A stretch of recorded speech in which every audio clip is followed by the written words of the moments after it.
Donald Trump's new Confederacy. At Gettysburg, he attempted to bring out Lincoln's address, however finished repeating Pickett's charge.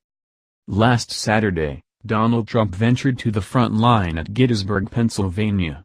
This is sacred ground where 51,000 Union and Confederate troopers were slaughtered, harmed, caught, or missing in the late spring of 1863. Gettysburg is likewise the site where President Abraham Lincoln conveyed a standout amongst the most essential talks in American history. Donald Trump and Abraham Lincoln speak to a strangely ridiculous juxtaposition. Abraham Lincoln was one of the United States' most noteworthy presidents. He spared the Union and finished the organization of property bondage in America. Lincoln would be martyred for his battle. By correlation, Donald Trump is an unscripted television indicate star, a fizzled representative, a political execution craftsman and wannabe proficient wrestler, a rightist, and asserted degenerate non-consensual grabber of ladies' genitalia. Lincoln's Gettysburg address is a case of taking off speech where a president amid a period of war thought about human flexibility, nobility, popular government, and the United States Constitution. Trump attempted to piggyback on Lincoln's legacy with articulations, for example, "It is my benefit to be here in Gettysburg, sacrosanct ground where such a large number of lives were given in support of flexibility, astounding spot," and how President Lincoln served in a period of division like we've never observed. It is my trust that we can take a gander at his case to recuperate the divisions we are surviving right at this point. We are an extremely separated country.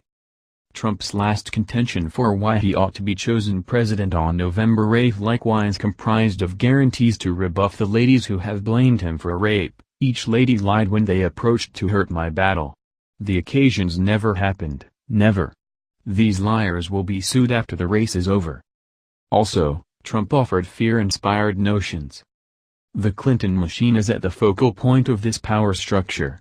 We've seen this firsthand in the WikiLeaks records in which Hillary Clinton meets in mystery with worldwide banks to plot the demolition of U.S. sway, keeping in mind the end goal to improve these worldwide budgetary forces. What's more, moreover, the messages demonstrate that the Clinton machine is so intently and irreversibly attached to media associations that she is given the inquiries and replies ahead of time of her civil arguments. Clinton is additionally given endorsement and veto control over quotes expounded on her and the New York Times. Furthermore, the messages demonstrate the journalists team up and contrive straightforwardly with the Clinton campaign on helping her win the decision. This is a battle for the survival of our country. This race will figure out if we are a free country, or whether we have just the deception of democracy, however are in reality controlled by a little modest bunch of worldwide extraordinary interests fixing the framework. This is trick as well as reality, and you and I know it. Trump's arrangements for his initial 100 days in office additionally comprise of sanctioning drained and dreary ideas from right-wing research organizations, for example, term limits on Congress, procuring solidify on every government representative, and a necessity that for each new elected control, 2 existing directions must be dispensed with. It is anything but difficult to ridicule the self-importance and silliness of Donald Trump's challenging to give his own adaptation of the Gettysburg Address. In any case, his discourse last Saturday is an indication of fights and crevices along the shading line in America that still have not yet been shut or determined, about 150 or more years after the fact.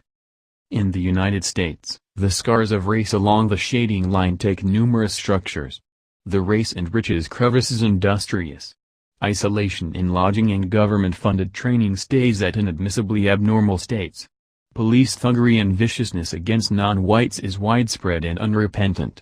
The criminal equity framework rebuffs blacks, Latinos, and First Nations individuals more seriously than it accomplishes for whites who perpetrate similar violations.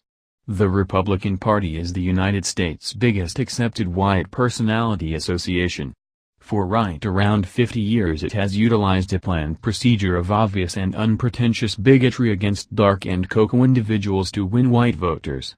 The contemporary Republican Party is likewise a revanchist and radical association that has passed laws to stifle the votes of African Americans. Republican-chose authorities and different pioneers have routinely utilized 19th-century dialect about another common war, severance, and invalidation in their endeavors to contradict President Barack Obama. Donald Trump, its 2016 presidential chosen one, will be one of the essential draftsmen of the supremacist paranoid fear known as birtherism, and leads a coalition of white voters who are overwhelmingly spurred by fanaticism and racial enmity.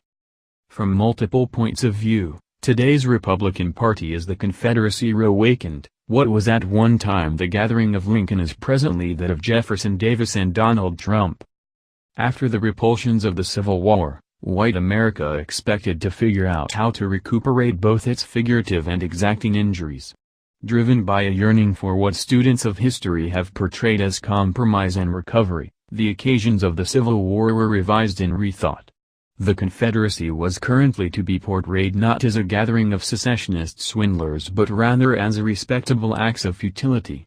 Reconstruction, a standout amongst the best investigations in American vote-based system, was to be encircled as a disappointment and verification that African Americans are unequipped for self-administration. Keeping that in mind, the terrible organization of white-on-dark asset servitude would be changed into something generous and kind-hearted. This myth of the glad slave on ye old manor perseveres to the present in bigot promulgation, for example, the motion picture Run with the Wind. White America's endeavors at reclamation and compromise likewise included residential strategies, for example, bolster for the Ku Klux Klan and white vigilante viciousness against, now free, dark Americans, and additionally proceeding with the crusade of genocide against First Nations people groups in the West. Backers of the Lost Cause additionally trusted that the Confederacy would have won the Civil War if the North had not tricked by utilizing its bigger populace and far more prominent mechanical limit. Other expert Southern history specialists and different supporters even went so far as to contend that General Lee was undermined and double-crossed by his subordinates who schemed to ransack the Confederacy of its legitimate triumph over the Union. Donald Trump channels this vitality. Trump and his supporters trust that they are battling an honorable motivation and that they might be crushed on the grounds that the race is fixed and the news media is uncalled for and one-sided against Trump. In prior talks, Trump has told his supporters that dark and cocoa individuals in the internal urban communities will cheat and scheme to take the presidential race from genuine Americans, that is white individuals who bolster Donald Trump. Trump has even gone so far as to request his followers to go to surveying places on Election Day and threaten minorities who are voting in favor of Hillary Clinton. In an exposition at McLean's, University of Utah history specialist Bob Goldberg clarifies the threats of this story. In that specific situation, Trump's claims that the settle is in with regards to November's vote could demonstrate especially perilous. On the off chance that the premise of American popular government is traded off, you are in a circumstance where the general population restricted to you are not just wrong, they have submitted injustice, they are double-crossing the nation, says Goldberg. In some ways, it helps the student of history to remember the period just before the Civil War. Above all, it can't be ignored that Donald Trump's nearest guides are profoundly associated with the white supremacist and white patriot developments. Trump has additionally utilized online networking, for example, Twitter, to share posts from white patriots and neo-Confederates. Furthermore, Trump's child and battle guide Donald Trump Jr. has shielded the Confederate banner, what has been accurately marked as the American swastika, against charges that such images are scornful and empower savagery against dark Americans. While at Gettysburg, Trump halted at the site of Pickett's charge. In that critical progress, 12,000 Confederate troopers vainly assaulted the Union lines. A great many of them would be chopped around projectiles and gun discharge. These men, similar to the numerous different many thousands who battled in favor of the Confederacy, kicked the bucket and endured to protect asset servitude and a white supremacist rule of fear over dark Americans.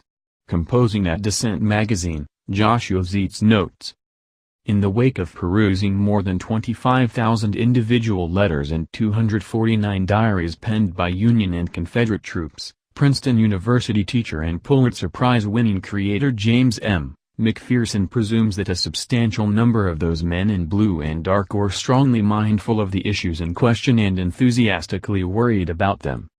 A lieutenant in the Mississippi 28th announced that his nation without slave work would be totally useless. To another trooper, the war's goal was similarly clear, ensuring rights and property granted to us by our precursors. Other Confederates wanted to frame their destinations in dialect painstakingly created through the span of the prior to the war time frame, as opposed to shield servitude or bondage, terms they appeared to be verifiably to recognize were loaded down with negative implications. They rather demanded that the Southern battle was to guard the foundations of the entire South, or our own particular social establishments, and they wildly opposed, as did one South Carolina grower, the plans of Northern Fan to meddle with our residential undertakings.